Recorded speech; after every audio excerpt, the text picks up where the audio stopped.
Dans cette vidéo, nous allons nous intéresser à coder une boucle while, boucle do-while. Nous allons voir quels en sont les composants et aussi quelles sont les erreurs à ne pas faire avec ce genre de structure. Donc tout d'abord les composants de la boucle do-while, puis les composants de la boucle while, et ensuite les erreurs à ne pas faire, et nous ferons quelques exemples de code. Donc le composant de la boucle do-while, tout simplement un bloc de code à exécuter. Ce bloc sera toujours exécuté, quelles que soient les conditions, la réalisation des conditions. Il faudra évidemment aussi disposer d'une condition à respecter, et puis il faudra penser donc à pouvoir arrêter cette boucle. Oui, ça paraît tout bête, mais certaines personnes finissent par coder sans boucle parce que ils ne savent pas arrêter la boucle. Alors une condition d'arrêt, donc, et évidemment il faut que ce que vous exécutez dans le do puisse agir sur les conditions, puisque si vous n'agissez pas sur les conditions, bien jamais vous n'allez arrêter votre boucle. La boucle infinie reste quand même un vrai problème en programmation. Si vous optez pour une boucle while, la construction est à peu près identique, while condition, et dans la boucle et dans le code, dans le bloc pardon, en jaune, marqué en jaune ici, eh bien vous allez mettre le code que vous voulez exécuter, sachant que derrière un while vous pouvez n'avoir qu'une seule instruction.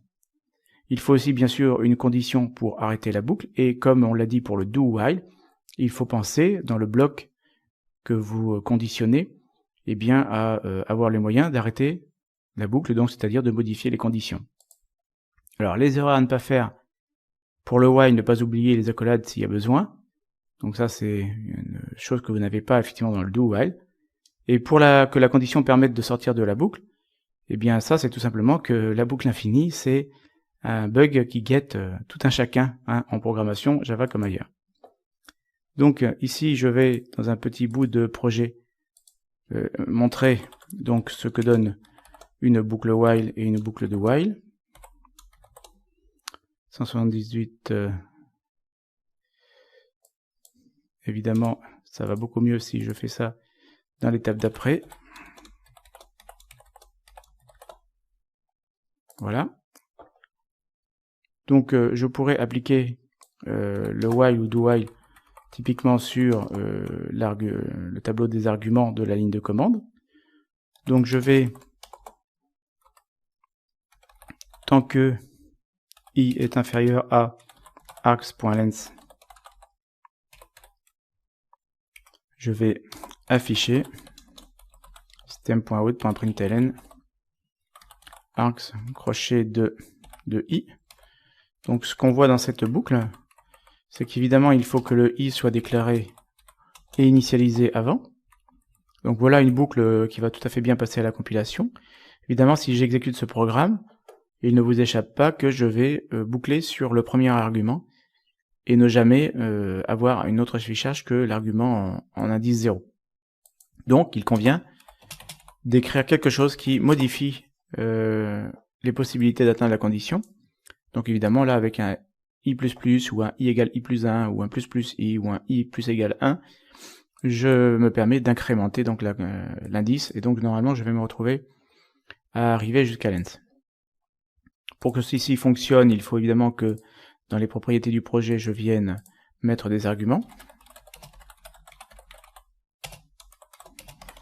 Voilà quelques arguments en ligne de commande. J'exécute. Et là, il me dit quelque chose d'extrêmement désagréable, que je suis en train d'écrire au mauvais endroit dans mes propriétés. Argument Fabien Brissonneau, 46 Bonneval. Évidemment, pas du tout dans le working directory, évidemment. Voilà, donc j'exécute mon petit projet, run, et il me fait mon affichage, voilà, en parcourant l'ensemble des conditions. Si je voulais en plus tester d'autres éléments, par exemple, je parcours, je fais l'affichage, donc hop, je vais prendre si length est supérieur à 0, alors je vais avoir une autre condition qui va être sous forme d'entier ici. C'est condition c'est est-ce que j'affiche ou pas. D'ailleurs, en fait, dans ce cas-là, ce serait plutôt un booléen. Par défaut, j'affiche. If args, je vais prendre donc args de i.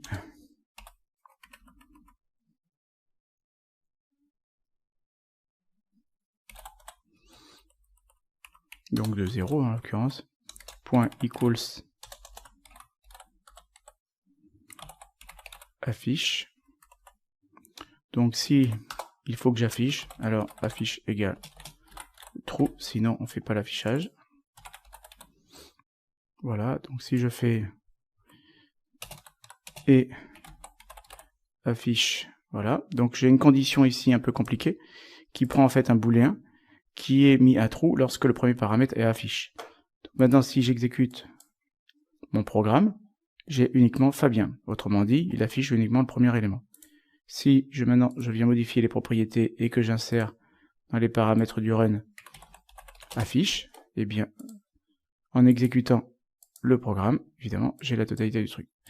Donc voilà, donc pour construire des conditions un petit peu compliquées, on peut utiliser, n'est-ce pas, des opérateurs relationnels et avoir conditionnels, pardon. Et donc on peut avoir des conditions qui peuvent se complexifier. Ici en utilisant le tableau d'entrée, évidemment, pour avoir un petit bout de programme qui soit déterminé, dont le résultat est déterminé en fonction des entrées de l'utilisateur. Voilà, donc ce qu'on a couvert dans cette toute petite vidéo, ce sont les composants de la boucle do while, à savoir un bloc d'instructions à exécuter, une condition qui permet de boucler, et bien sûr la possibilité d'arrêter la boucle, typiquement en modifiant les conditions de bouclage. Vous pouvez aussi, bien sûr, pour la boucle while, avoir le même genre de construction.